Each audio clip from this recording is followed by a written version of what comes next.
My name's Emma Altman. I'm a project manager and a project management trainer, but I was a PA, and my project management career started as a PA. So I'm very happy to be here presenting this, and I'm one of the trainers who actually trains the Project Management for PAs course that's run at Reed Learning. So let's talk about projects in the context of being a PA. You guys are already PAs and EAs, you're already organised people, you're probably already running projects. Show of hands, how many people have got projects on the go, whether it's events, meetings, yeah, you name it, changes, okay? So we're all used to running projects because it's a standard way of giving work to somebody these days. But what about when you get the project that you've never run before? Maybe there's a brand new project, a brand new change in your organisation, and you've never done this before, your boss has never done it before, okay? This is what project management is for. Now, I happen to love this slide. I'm going to share something with you. As a project manager, there are 3 rules of project management, but the number 1 rule of project management is, if it works, steal it, okay? I love this framework. I stole it from a wonderful lady called Fran Maritan, who was the first person to teach me proper project management and program management. And so I'm sharing it with you today, but the good news is you will get an email from Reed with the presentation of the sessions that you've attended, and you will have this. You have my personal permission to take it, rearrange it, and use it as you like. So number 1 rule, if it works, steal it, okay? This framework is the difference between being an organised person and being a good project manager. It's your missing link, okay? We're all organised, but what makes the difference is how we're organised. My first major project was an office refurbishment and the relocation of 2 businesses. I think it said it on my write-up for this session. And I still remember it vividly. It was back in 98, something like that. And I went on holiday, and when I came back, I found I was the project manager of this project. Has anybody ever done that? Missed a meeting and therefore gained tons of work? And I walked back into my office, and I bumped into my general manager, and he said to me, "Oh," he said, "you're project managing the office relocation, aren't you?" I said, "Pardon?" "Oh." He said, "Have you not seen Rod yet?" I said, "No, but I'm going to find him now." So I inherited a part-started project, okay? It was, the lease was signed for a brand new building. Now, let me just categorize this. Brand new to us, very old building. The lease was signed. We'd agreed to keep their crappy telephone system, because you always lined up with something like that. And they'd signed a contract to change the lighting to modern lighting, because this building was so old it still had old-fashioned lighting. And another contract to put in the network cabling so you could have network points for your computers. And I thought, yeah, okay, I'm an organised person. There's nothing I can't handle. I can do this. And I remember going into the building about the second day in, and I walked into an office, and the contractors were already working on the lighting and the network cabling. And I looked at the plastic trunking around the walls, and I saw the network cable. Oh, that's good. Yeah, except when I looked for the power cable, where you're going to plug your computer in, that was over here, nowhere near the network cable. And I thought, hang on a minute, that's not going to work, is it? Kind of cables trailing across the floor. And when I investigated it, what I found was it was going to be cheaper to put new power sockets in all over this building than it was to reorganize all the network cabling. And I spent, and it still sticks in my head, I spent £11,000 of my company's money putting in new power sockets so that everybody would have both a power socket and a network socket. And I spoke to one of the girls working on the project with me. She was doing all the IT stuff. You know, you have your server and you have it backed up, so if there's a power failure, it'll all still work and you can shut down your computers. And she was doing that piece of work. And I said to her, come on, we've got hundreds of offices across the UK. We're bound to have moved a few times. Has nobody got like a checklist that you use to say, this is the order in which you need to plan so that we don't waste money like that? No. And that really bugged me. And I finished my project, and I dealt with all of the office politics of, oh my God, who was going to have one extra person in their office, and all the other hoo-ha that you get when you relocate. I can see smiles out here. Some of you have done this, haven't you? Yeah, I dealt with all the office politics and all the arguments that ensued. And we got it all done, but it always bugged me that it could have been better. And then I met the wonderful Fran, and she said, yeah, it can be better if you plan it in a different way. So instead of just planning, actually planning is step 2. Step 1 is prepare for your project. Understand why we're doing the project. Yeah? My office relocation project wasn't a money-saving exercise. I was moving one business from a location where we paid absolutely no rent into a location where we paid quite a bit of rent. Yeah? So the reason why wasn't obvious. It wasn't a cost-saving exercise. Yeah? So I needed to know what was the reason behind this project. This is what your business case is. What's the reason behind the project? Now, the reason in our situation was we had, of the 2 businesses relocating to the new site, one business was in a building that was becoming unsafe. We had to move them out of there and move them to somewhere. The other business was on a piece of land that we paid no rent for, but we wanted to sell it. We could make money from selling that land. We'd been approached a number of times by a distribution company who wanted to buy the land. So my reason why was slightly different. So my focus wasn't all on, are we saving money doing this, but overall, will it benefit us, and is this going to work? Yeah? So I understood my reason why. Then we can define our project, what's included, what's not included, what do we got to think about, and what are the big risks? Yeah? Office politics and blow-ups aside, what other big risks are there to my project? Now, when I understand all of that, then I can start planning. Yeah? I can think about the right order to do things in. I can think about who's going to be moved in, where are they going to sit? Therefore, where are my power sockets needed? Where are my network points needed? I can think about these things in the right order. It's really sensible and logical looking back, but it obviously wasn't to the person who started my project when they gave it to me. Yeah? I can plan, I can budget. Has anybody heard people running around the office talking about PIDs? The IT team do this a lot. They sound very important. Oh, I've got to have a PID. I'll demystify this. PID stands for Project Initiation Documentation. It's actually a Prince 2 term. How many people here have heard of Prince 2? It's one of the big schools of project management. It's probably the biggest school of project management in the UK today.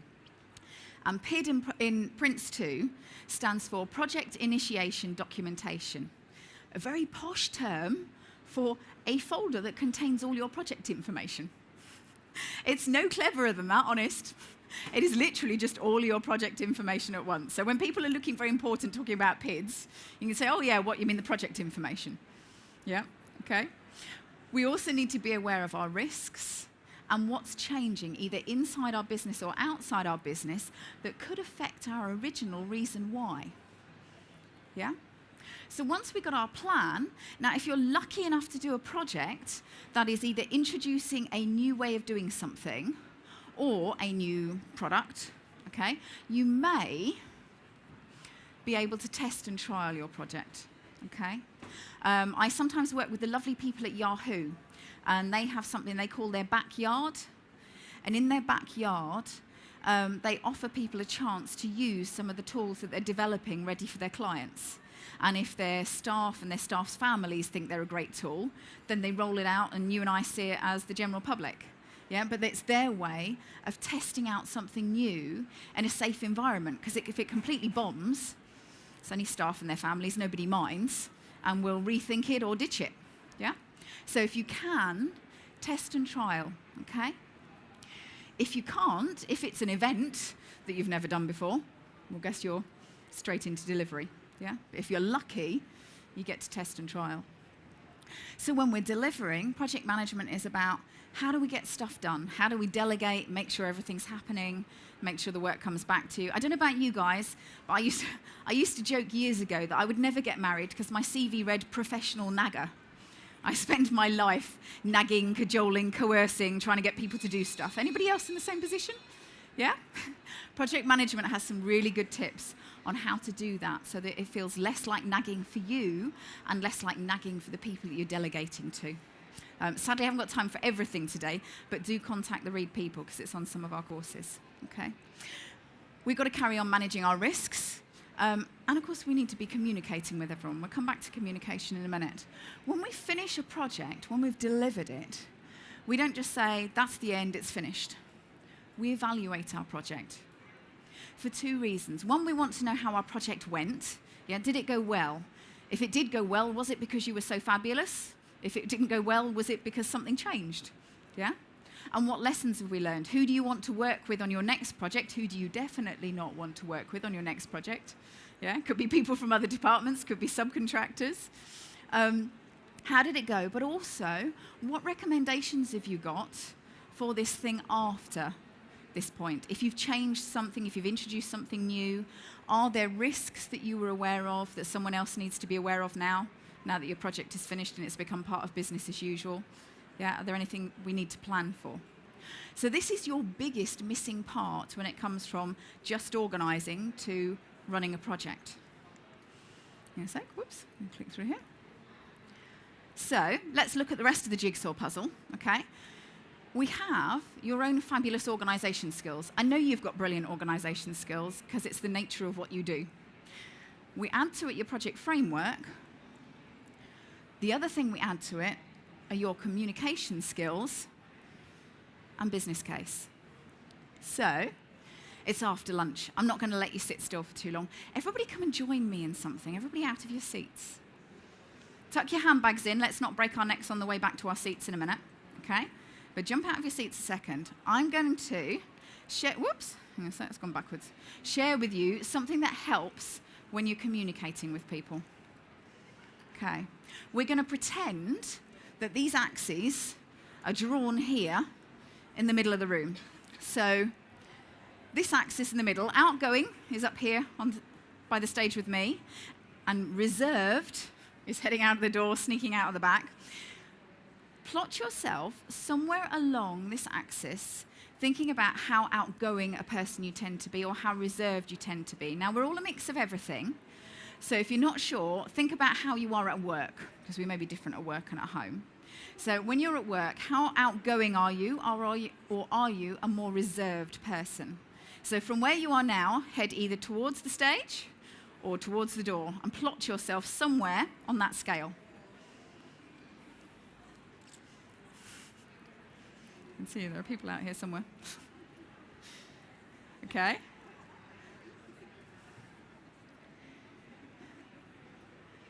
There's a lot of middle hogging going on. I'm going to sort that out in a minute. Okay.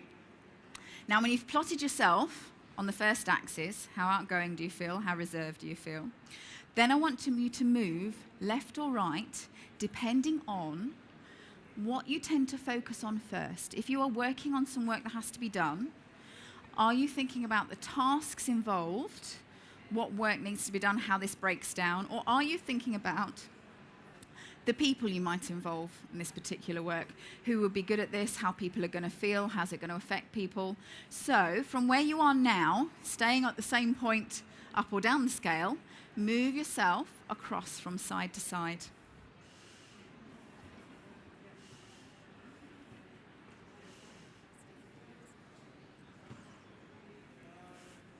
Don't worry, we're all a bit of both. There will be some grey areas. Put yourself just either side of the line for the moment. Okay? Right, if we're just about settled, I'm gonna come and make a pathway down the middle and to the side, so you find yourself in one of the four quarters. So I'm gonna sneak down here, one sec. So here we go, here's my path down the middle, and shall we put the middle axis about here? So if you're slightly more reserved, be this side of the line, and if you're slightly more outgoing, come this side of the line. Whoops. No fence sitting. Okay? I'm gonna come back up to the top. Right. Now I'm going to attempt to see if I can explain how I would expect each of these four groups of people to want to be communicated with if I'm working on a project. So I'll start with my lovely Ds. Hello, Ds. These are my driven, do something, get it done, do it now people, yes? These are the people who get it done. No patience for all this faffing around. We get stuff done, yeah? Okay? Am I right in saying, if I was emailing you some information about a project, maybe a new project, there's a new project coming up and it's going to do da-da-da, Short bullet points, big fan of. Big, long, waffly documents, not so much. Yes, okay. These people are very driven and dynamic, and so they don't like big, long, waffly emails. If you want them on board, keep it short, keep to the point, get it to them straight away. Yeah? Okay? Hello, my C's. Hello. Okay. Now, these are my cautious, correct perfectionists. These people do things correctly. Yeah? They don't wing anything, they don't bodge anything, they do things correctly. So, am I right in saying, my C's, if I'm sending you information about a new project that I'm all really excited about and it's going to be absolutely brilliant, if I just tell you why it's exciting and how wonderful it is in a couple of bullet points, how thrilled are you? No. Now, this is the team who do want the big, long details. Yeah? This team are not going to like the idea of a project if they can't check to see if it's actually going to work. And that means details, yes? Yeah, they want to know that it's being done correctly, that it's actually going to work, that I've thought this through. This team are the team that want the details, yeah? Okay? Let's hop over here. Hello, my eyes. Right, my eyes. These are my inspirational big picture, isn't it going to be amazing? How wonderful is the end result going to be? I can sell this thing to anyone, people. Yeah, these are my ideas, people. Yes? Okay? So, don't want big, long, waffly details. That's really, really boring for an eye. Yeah? Bullet points are okay, but actually we want to know what we're part of. Why is this thing so important? What are the benefits going to be? Why is it going to be so wonderful when this project has been delivered? So these are my big picture, if you like, my blue sky thinkers, to use that lovely marketing term. Yeah, these are the people who get excited about the end results and why we're putting the effort in, yes? Yeah? So these people on emails don't want big, long, waffly emails. Bullet points are okay, but either describe the end goal, or even better, give us pictures, real pictures. We love pictures. Yes, I include myself in this group. We love pictures, yeah? We like things to be big and pretty, yeah? Hello, S's. My quiet little S's at the back. Hello, my S's are lovely. My S's are my support team. They are fantastically supportive. These are the people who will be willing to come and join your project and support you all the way. The only problem with my supportive people is they're also swamped people, aren't you? My S's are so lovely that they so want to support everybody that they land up with huge workloads. So when you go to an S and ask them to come and help you with a project, when they say yes, your next question needs to be, and do you have time? Because these are really, really busy people because they are so supportive. They like to be involved in multiple projects, yeah? Come and grab your seats and we'll just talk about this a little bit.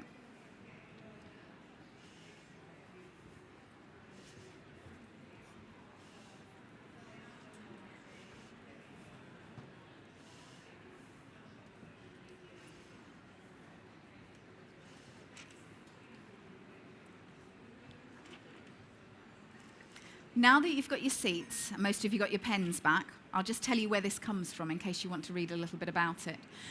This is actually from an amazing book called Positive Personality Profiles by a guy called Robert Rohm, R-O-H-M. That's Robert Rohm, R-O-H-M. Now, I'd first started working on projects in a company called Tarmac, funnily enough, when I first came across this. And you know how, even though you like everyone you work with, there are some people you just don't hit it off with? And I couldn't understand. There was a guy in my team that I don't know why I couldn't hit it off with. He was my senior quantity surveyor. I liked him, and I thought he liked me. I don't think we had any issues. But it just didn't gel, and I couldn't figure out why, until I learned about this. Now, at the time, because we all change a little bit as we go through life, various knocks and things bring out different parts of our personality. But at the time, I was about as far I as you could possibly get a person. I bounced into my office in the mornings. I bounced into other people's. I was like Tigger on speed. I bounced everywhere. And I used to bounce into this guy's office, all excited about the latest multi-million-pound contract we had. And I just never got the kind of response I was looking for. we never seem to gel, and I couldn't understand it until I learned about this and realized he was about as far C as you could possibly get. Yeah? A quantity surveyor in a construction role, his job is actually to measure every teensy-weensy bit of work that's ever been done and to negotiate with the client for payment. Yeah, his job is numbers, accuracy, details. He was about as far down here as you could possibly get. So, of course, having learned about this, I realized that me bouncing into his office on a Monday morning like Tigger wasn't enjoyable for him at all. He's sitting there thinking, for God's sake, get to some details. Is there any details in this anywhere? Yeah? And when I knew this, I then changed how I approached him. And when I walked into his office, I focused on the details. Yeah? Instead of getting so excited about how fantastic this thing was, I focused on, details, still success stories, but details. And the kind of response I got from him was brilliant. Yeah? Once I noticed this, and it's quite easy to spot, I mean, let's face it, outgoing and reserved are easy to spot when you've been around someone. You might have to ask about task or people, but you'll actually get the hang of picking this up quite fast. And when I realized this, it enabled me to work much better. Yeah? So hints and tips for working with some of these people. Has anybody spotted their boss yet? Do you know where your boss sits? Yeah, some of you have spotted it. Okay. If your boss is here, if you want them to do something, make out it was their idea in the first place. Oh, we need to do this. Like you said, because it fits with what you said yesterday. Yeah? It was their idea. Yeah? Leave them in control. It was their idea. They'll do it. If you want these people to do things, share information with them, make sure you get all the details, and don't ever, ever, ever ask them to do anything out of order.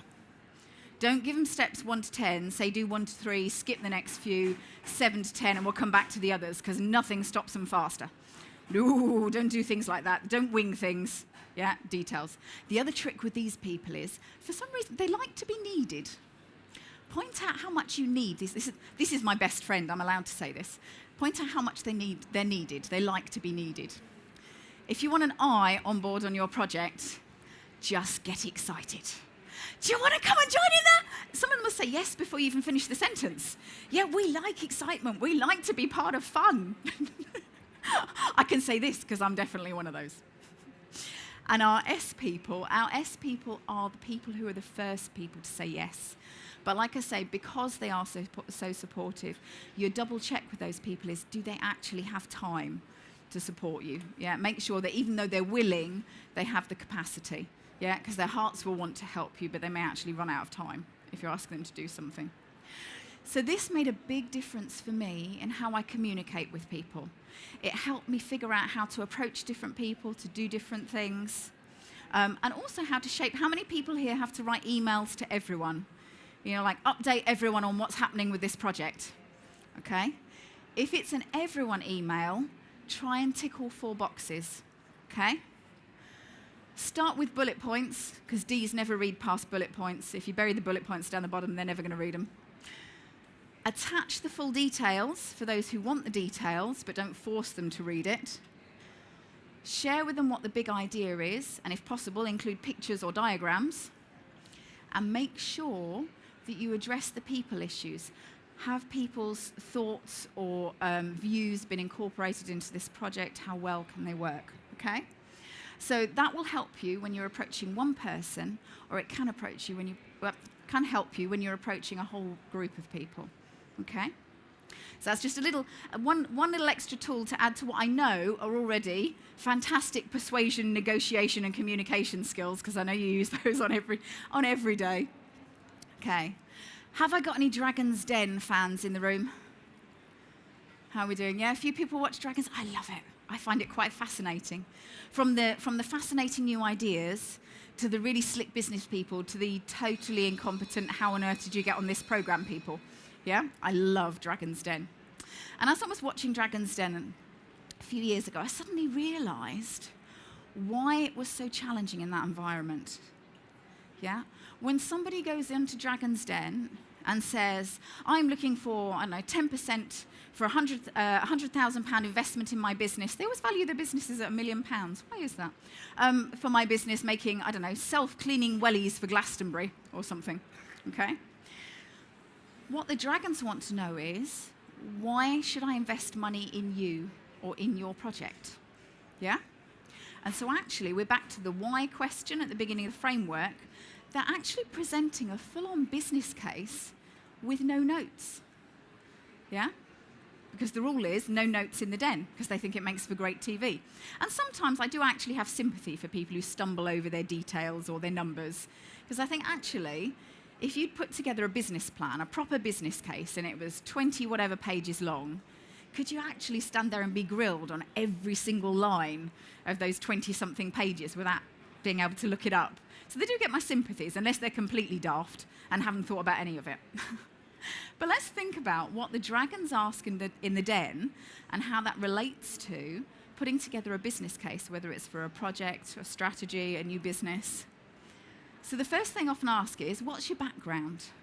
Yeah, where do you come from? What skills have you got? Where does this idea come from? Yeah, we have a background section in a business case that says, this is the background, this is the current situation, this is where this comes from. Why did you come up with this particular idea? What are the reasons why we need to do something? Are we changing our strategy because we want to take advantage of something that's happening? Or are we changing our strategy because something currently out there isn't working? What are our reasons why we're doing something? Okay? Did you look at any other ways of doing this? Yeah, if they're talking about an online business, should they have looked at a physical business? If they look at the physical business, should they look at online? This is about what are our options, okay? When we propose a project, there should be a minimum of 3 options every time we propose a project. The first option is do nothing. Sounds a bit strange, doesn't it? Do nothing. That's there for 2 reasons. If we've got do nothing, let's imagine we're in a situation where, I don't know, it's a new marketing campaign. So one of the options is do nothing. Don't do anything different, okay? If we do nothing, what will happen? Yeah? Maybe we're doing it because we want to increase sales share, market share. Maybe we're trying to prevent a fall in sales. So do nothing explains, ironically, why they have to do something. Yeah, it's the consequences of doing nothing. The other reason why you want to put do nothing in there is because do nothing is the cheapest option. Yeah? And senior people who are working to tight budgets might often say, do we need to spend the money? Yeah, so putting down do nothing and what will happen if we do nothing will help strengthen your argument for why we should go ahead with this project. The other 2 options need to be, what's the minimum we can do to address this issue, and what's the full-on best option we think, yeah? So we should always have 3 options minimum in our business case that say, yeah, we looked at doing nothing, but we discounted that because of this, and we looked at doing this little bit, which would have got us that, but then if we did this, tick, this gives us all of this, and this is how you justify why you have chosen to propose this particular project. Okay? How will you use the money? I always smile when the dragons ask this. What's this money going on? You can see them thinking, you've just told me you've both given up your full-time jobs. Am I just paying you a salary for the next year? Yeah, this is our approach. How are we going to approach our project? What does it cost to make? Yeah, we care about what a project costs. Now, some projects, especially the ones that will get thrown at you, won't necessarily have an external pounds and pence cost. Yeah? How many people have got the projects that I always used to land up running, which was the projects which had no budget? Yeah? Change this, make this happen, no, there's no money for it. Yes? So that's quite common. But actually, your real costs might be how it affects people's perceptions, how much time it takes, how much effort it takes. So there's still a cost, but it might not be a pounds and pence cost. Okay? What are your numbers for the next 3 years? Yeah? The dragons always ask that. They want to know what's the return on their investment. Okay? Now, if you're in a no-budget project, we're talking about effort versus return, or effort versus benefit, and that's basically our return on investment. But if we are spending money and it is a sales project or a marketing project, we might be able to do a straightforward return on investment. Do you own the patent? That one always comes up in the dragon's den, because they're thinking about the risks. Yeah? For them, that's a primary risk. Who are your competitors? What are the risks? We've got to think about what are the risks to our project? What are the things that could mean either our project could be derailed partway through, or maybe it's not even worth starting the project in the first place. Yeah? Years ago, when I first started training project management, one of the things I used to do is ask people to invent or come up with an idea for a brand new product that we could use as we walked through our framework to see how creating a new product could be a project. And people could come up with the craziest ideas they liked. Solar power bikes, tickets, holidays on the moon, lots of mother-in-law suggestions there. No idea why. I know, calorie-free cake. That was a good one. And we said, wow, come on, calorie-free cake. Is that not a brilliant business idea? How many of us would like to sit and eat cake and not care about the calories? We thought, yeah, that'd be a real goer, wouldn't it? And we walked through our framework and we said, well, okay, so what's the business case for this? Costs? Yeah, probably not too difficult to create this. There's lots of low-calorie stuff out there. There's bound to be the ingredients we need. Benefits? Yeah, we could sell a lot of this. Yeah, this would be really good. We can make some serious money. Risks? Slight problem here. The amount of chemicals required in the cake that has no calories to make it taste like cake are probably going to kill you with cancer within about 3 weeks of eating the blooming thing, yeah? That's why it's not on the shelves at the moment. Till somebody comes up with some bright idea, yeah? So, risks can actually be so big that they say don't start the project in the first place. So we can have some really great ideas, but maybe the perception risk to our business is too high, or there are some other risks and we don't even start it. But also, risks can change as we go through a project to mean that what looked like a good idea at first can change. So our business case or our project proposal, you might not call this document a business case. It may be sitting in something called a project proposal or a project brief. Does anybody use those terms? Yeah? Okay. So it doesn't have to be called a business case as long as this information is in it. It has 2 jobs. Okay? It justifies your project and will get you people on board to say, yeah, you may start this project. Yeah, I'll give you the budget, you can start it. But it's a living document, and we keep it up to date because a risk can totally change your project. Yeah? Something can happen outside of your project that can mean there's absolutely no point in carrying on your project. How many people here own a Blu-ray DVD player or have bought somebody a Blu-ray disc as a present? Anybody? Yeah? A few people? I can't see you all. A few people? You might not have known this, but the idea of creating a high-definition DVD disc, it was another 2-horse race, a bit like the VHS Betamax race of the 80s. Am I the only one old enough to remember that one? We were a Betamax family, of course. So I remember that well, okay? Now, it's the same thing. Sony and Toshiba both came up with a bright idea to produce a high-definition DVD that they could sell to the general public. And I always smile when I think about this, because you think about the business case for this. And I can just see the board members sitting around the table with pound signs in their eyes, because the guy who proposes this project says, guess what? I've got this brilliant idea. A DVD that's in high definition. We can sell everybody every film that they already own for more money. We can charge everybody more money for every DVD they buy. And whoever becomes the standard makes all the money. I can just see, cartoon style, ka-ching, around the boardroom. Great. So the business case looks pretty cool. Brilliant benefits to be had. Costs, yeah, they're reasonable. It's new product development. Yeah. Risks, what's the risk? Who's going to get there first? Yeah. If you win, you get everything. If you lose, you get nothing. Okay? Now, both companies started their high-definition DVD project around the same time. But apparently what happened was that Sony signed up more of the film distribution companies than Toshiba had. So at that early stage in the project, it was already obvious who was going to be the winner of this 2-horse race. Yeah? Now, if they'd both looked at their business cases before they started the project and gone, yeah, great idea, let's go, and not kept their business case up to date, how much money would Toshiba have spent and never got back? Yeah?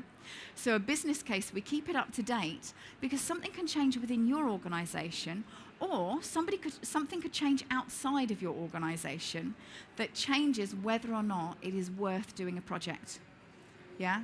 So costs can change because suppliers can go bust and now you've got to go to the next cheapest supplier and maybe they're much more expensive. Yeah? Competition can change. Maybe somebody brings something on the market that makes your product irrelevant. Yeah? The benefits can change. Maybe people don't want the same benefits. Something's changed out there. Or, of course, legislation. Yeah, if you're in a financial organization, you know that legislation can change everything. So our business case says why it's worth doing a project in the first place, but you also check in on your business case and keep it up to date, and it's the document you use every time you say, is it worth carrying on with my project? Now, I reckon, how many people here own a car or have owned a car? Okay? Everyone who's owned a car has done this. Yeah? You own a car, we all know what it's like. You own a car, and every year you put it in for its MOT. And every year it costs just a little bit more. Yeah? Until one year, they tell you so much needs changing, you go, oh, that's serious money. And you think, yeah, is it worth spending £1,500 to fix a car that's now worth £2,000 or maybe less? And so what do? You say, no, we'll put the money into a new car. Yeah? There's no point in putting loads and loads of money in an old car that's also going to have things drop off it during the year and not make the next MOT. We'll take that same amount of money and part exchange the car we've got, and we'll have a new car. Yeah? It's better use of my money. Hands up how many people who've changed their car for that reason. Yeah? Got too expensive. Because it's sensible. Yeah? The interesting thing is, this is exactly what we should be doing with our projects in business, but it doesn't always happen. And the reason it doesn't always happen is people's egos and reputations in the room. In every organization and every field I've ever worked in, I have come across what I call dead horse projects. This is the project that never finishes. Yeah, the one that's been going on for years, the one that still isn't done, the one that's always changing or having bits added to it, but it still isn't finished. Yeah? And usually, that project was like your car at that MOT point, and somebody should have looked at the business case and said, actually, the risks have got too high, we're not going to make our money back on it, the background and the reasons have changed, it doesn't make sense to do it, let's stop that project and use all of our money and our energies, our resources, our people resources, and put them on a new project. Yeah? You did it with your car, you would do it at home, but the reason it doesn't happen in the business place sometimes is that somebody staked their reputation on, oh, I'm going to deliver this fantastic new project or product. Yeah? And there's a lot of saving face that sometimes goes on within the politics of a company. Okay? If you spot one of your boss's projects becoming a dead horse project, okay, the trick is, if they're brave enough, get them to ditch it, rewrite the business case and say, we're wasting money. Or, if they can't do that, if they can't be that brave in a business environment, the trick is to say to them, let's change the project to something totally different and just call it a change. And therefore, basically, end that project and start a new one, but under the guise of changing a project. Yeah? Now, I know that you're sitting here as the influencers and support group, so I know that you can help do this. Every project manager I ever train, I teach about this, because they need to help their bosses do this sometimes. Yeah? You know it makes sense. You need to help them do it in a way that makes sense in your organization. Okay? So, welcome to the world of project managers. As I said, if it works, steal it. Project management community is a really friendly place to be. We don't mind people stealing our stuff. We're not like sales and marketing people because we don't compete with each other. So we're happy for you to take anything we've got and use it. We're quite willing to share. So welcome to our community. You may use and steal anything that you see here today. The second rule of project management is there is no problem so big you can't solve it with enough Post-it notes and calories. What did we do before Post-it notes? I still remember the days when we didn't have email or Post-it notes and you had to put a memo with a paperclip and the thing attached to it on everybody's desk. But Post-it notes are awesome. Yeah, if you're trying to get people to make decisions, come up with new ideas, critique something, Post-it notes are brilliant. The calories, by the way, are the thing that ensure the volunteers. Yeah, my courses are known for being wall-to-wall chocolate, biscuits, breakfast, you name it. Yeah, I think that's why people turn up. So, but it does ensure that you get volunteers for your meetings. The last thing is, remember to do the prepare step before you plan, and you can deliver pretty much anything. Yeah, whether you've delivered this kind of project before or not, you can do it if you follow the steps. And that's it. Well, thank you for coming. I hope to see you at Reed sometime.